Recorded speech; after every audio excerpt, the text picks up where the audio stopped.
We've got some more Jaguars coaching news surrounding Grant Udinski and Anthony Campanile on today's Jags Now, presented by Chat Sports.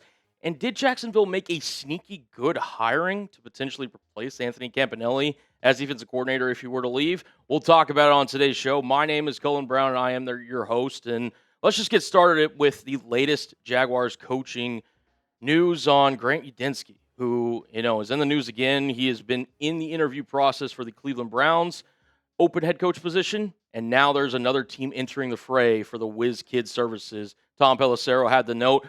The Buffalo Bills have requested an interview with Jaguars offensive coordinator Grant Udinski for their head coach job per source. Udinski, who turns 30, as we've mentioned, will interview for the Browns job on Friday. The Bills are set to interview Udinski on Sunday. A report was later confirmed here today. So, the Bills become the second team interested in potentially adding Grant Udinski as their head coach for the 2026 NFL season, and the interest is real. I think it's safe to say that even when Cleveland had him in for a second interview, one that's in person, and now Buffalo's reported interest in Udinski, this is something that Jaguars fans, that I don't know if it'll be this offseason, but the world in the NFL landscape has fully recognized that Grant Udinski is a plausible head coach just based on his acumen, based on the way he carries himself, the way that he talks about the game, the way he lives and breathes the game of football. Udinski is going to be a future head coach in this league. We'll see if it's this offseason, but he joins 5 other head coach candidates for the Buffalo Bills, including Anthony Lynn, who's the running backs coach in Washington, Anthony Weaver, the defensive coordinator in Miami, Lou Anarumo, the defensive coordinator in Indianapolis, Joe Brady, who is the current offensive coordinator in Buffalo, and Brian Daboll, the former head coach of the New York Giants and former offensive coordinator for the Buffalo Bills. And just my honest, quick gut reaction to that list, I think it's Daboll. I think Daboll will be the more likely choice. Offensive guy, they would obviously pivot from Sean McDermott, who was a defensive-minded head coach, to an offensive mind, and Brian Daboll, who has experience. And if you're Buffalo, I keep asking myself this question. Do you think that hiring an unproven offensive mind is the best way to go when you have arguably on any given Sunday the best player in the entire football league and Josh Allen leading the way, and he's in his prime, and you're trying to win Super Bowls? I just feel like Brian Daboll is the direction they're going to go. There's a familiarity there, excuse me, if I could speak English. And I think that Daboll and Josh Allen would seamlessly fit in. We'll see how far they could go, but Udinski's certainly in the mix. So I think that, something to keep an eye on in terms of this search, whether Udinski does move on to that second interview phase. He's obviously interviewing with Buffalo on Friday, or on Sunday, excuse me. Friday, he's got Cleveland. And Jordan Schultz, NFL insider, who's done a lot of great work around this league, had an update on the Cleveland Browns head coaching search, and Udinski may be just one of 2 finalists for Cleveland's head coaching position. Let's read what he has to say here. He says, "This is a team that could target a coach that's a year away if they deem that the coach is a future star. Jaguars offensive coordinator Grant Udinski, who just turned 30, and Rams pass game coordinator Nathan Scheelhaus both had excellent first interviews and are now finalists. Both Udinski and Scheelhaus, by the way, haven't called plays. Younger guys fit that mold. There's also a question in league circles about how Jim Schwartz, who the Browns would really like to retain as defensive coordinator, would react to a hire like that. The sense is their preference is to go young if the right candidate is available." And I think if you're Cleveland, you're really trying to kind of thread this needle, because Schwartz is also one of the guys that received a second interview request for their head coach position. He's obviously been a head coach before. But ideally, if you're Cleveland and their mindset, you're trying to pair Jim Schwartz with either Udinski or Scheelhaus from Los Angeles. And we'll see if Jim Schwartz is, willing to do that. I mean, you make Schwartz the highest paid defensive coordinator. You're not going to have to pay Udinski or Scheelhaus a lot of money, say, Mike Vrabel, Ben Johnson money that they received last year from their respective organizations. So could that be a direction that Cleveland's heading? I'm not sure, but I just think that, if you're Cleveland, they have the requisite roster, at least defensively, to potentially compete and be a playoff team. They've got to figure out head coach. They've got to figure out quarterback. And if you're Cleveland, you retain Jim Schwartz, you have that side of the ball locked down, why not take a chance on an offensive guy? So, unfortunately, if you're Jacksonville and if you're Grant Udinski, you're going to be a prime candidate for what Cleveland could potentially have in store for the future. So, you could very well see Grant Udinski be hired by the Cleveland Browns. Ultimately, we'll wait and see. But I think it's a two-horse race between Udinski and Shieldhouse. We'll ultimately see what Cleveland decides to do, and we'll keep you updated here on the channel. Now, coming up, the latest on Anthony Campanile and his head coaching, interviews that he's been taking place, along with the sneaky hire that Jacksonville made to potentially replace Campanile. We'll talk about it here in just a moment. But, guys, the Jaguars have a chance this upcoming season to run it back. Do you want the Jaguars to repeat as AFC champs? The fact that I even have to ask that as a question is kind of crazy. Hit that like button. We are trying to sit here and cover Jags all off season long and hopefully into the season, grow this channel. And it really would be appreciative here if you guys could hit that like button. It's a free way to show your support of the channel and what we're doing here. So if you like the content that you're seeing and you want the Jags to repeat as AFC South champs, hit that like button. All right, let's switch gears to Anthony Campanile now, who, again, is another coordinator that the Jacksonville could lose this offseason, and it wouldn't be an ideal situation, flat out, plain and simple, but he has now received another interview request from the Arizona Cardinals. It'll be his second interview with the Cardinals, this time in person. Ian Rappaport had the note that the Cardinals are bringing in Jaguars defensive coordinator Anthony Campanile for an in-person interview for their head coach position. He's flying tonight, which was obviously yesterday. Jackson's emergence was spurred in part by Campanile's unit. Number one, against the run, Arizona gets another look. And for Campanile, it's the third, one of three teams that has shown interest in Campanile this offseason, along with the Miami Dolphins, who recently hired Jeff Hafley, obviously, the Baltimore Ravens, and the Arizona Cardinals. And look, if you're Anthony Campanile, we talked about it ad nauseum, the success he's had this season. Number one rush defense, number two in takeaways.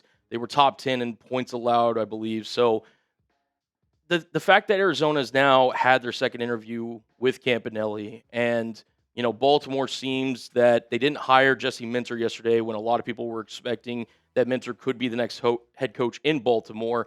To me, now really kind of swings the tide in terms of I'm starting to feel that Anthony Campanile might not be in Jacksonville for 2026.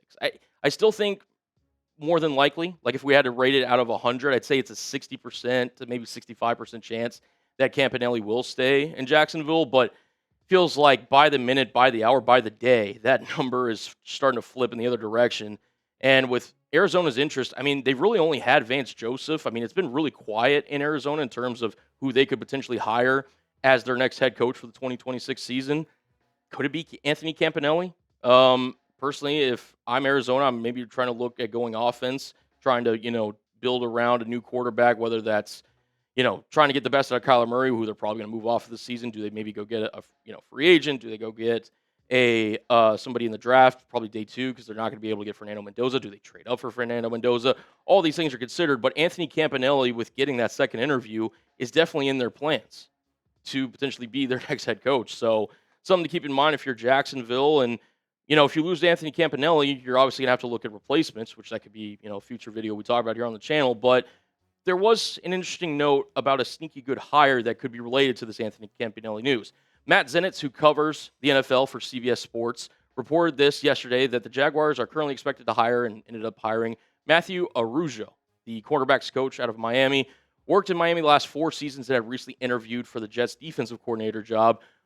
Just a little background on Campanile and Araujo. They worked together in Miami under Mike McDaniel's staff back in 22 to 2023. They also worked together at Boston College from, I believe, 2017 to 2018. So there's a history of familiarity there between Araujo and Campanile. And you might be sitting there, well, okay, Campanile's still a defensive coordinator. Why did the Jaguars make this move? Well, if you remember, back on January 15th, the Jaguars moved on from secondary coach Ron Miles, and I think, to be honest, this was kind of the right move that needed to be made. Miles was an older veteran coach who, listen, had a lot of success in this league, as Josina Anderson points out, but just didn't really fit necessarily the direction I felt like the defense was going in terms of where they wanted to have things in Jacksonville, and ultimately the secondary was kind of weaker-ish unit of the Jacksonville defense last year. So they bring in Araujo. I would expect him to, if nothing else, to take over for Ron Miles. But then it got me thinking, okay, this is a hire. They've got the connection.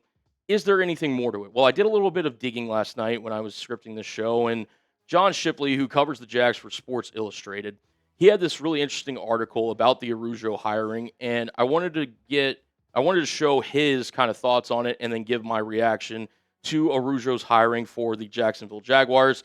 Shipley said this: With Jaguars defensive coordinator Anthony Campanile set to speak with the Arizona Cardinals for a second interview with the franchise, it is fair to wonder what the hiring of Araujo meant for the Jaguars in the event that they lose their star defensive coordinator.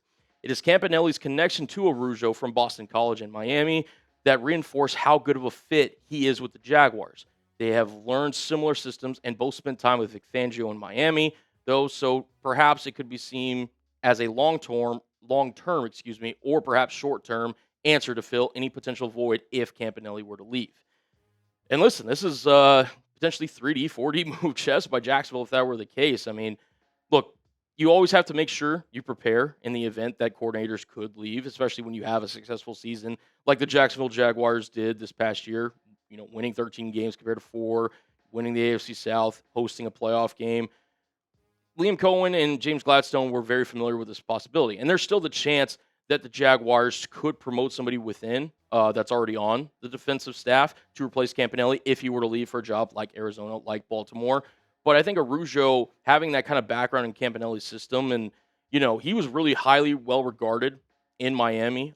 Players really liked him. Rasul Douglas, a corner, spoke very highly of Araujo. The fact that he was constantly having to coach up guys. It seemed like every other week last year, Dolphins corners were falling down left and right. So, look, I think that this could be a potential Jaguars defensive coordinator option if Anthony Campanile were to leave. And the fact that the Jags were proactive in making this move when he's already interviewing for defensive coordinator jobs in New York, I think if you're Jacksonville, you're doing your due diligence, knowing that that's a real possibility.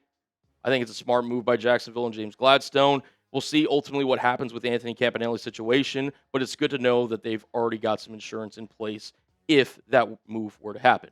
All right, so we've talked about the coordinators on this show, and I want to get y'all's perspective. Predict it down below for me. How many coordinators will need to be replaced this offseason? If it's 0, type 0. If it's 1, let me know down in the comments which one you think is more likely to leave, whether it's Udinski or Campanile, or if you think it's both, type 2. Let me know down in the comments section.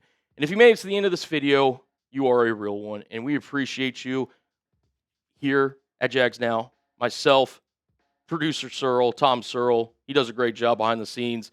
We appreciate you, and we're going to continue to try to bring you the best Jacksonville Jaguars content here on YouTube. And if you are a true Jags fan that wants to be in on the latest Jags news and rumors, hit that like button. It would greatly be appreciated, and help us out here on the channel. And as always, Duval! We'll see you next time.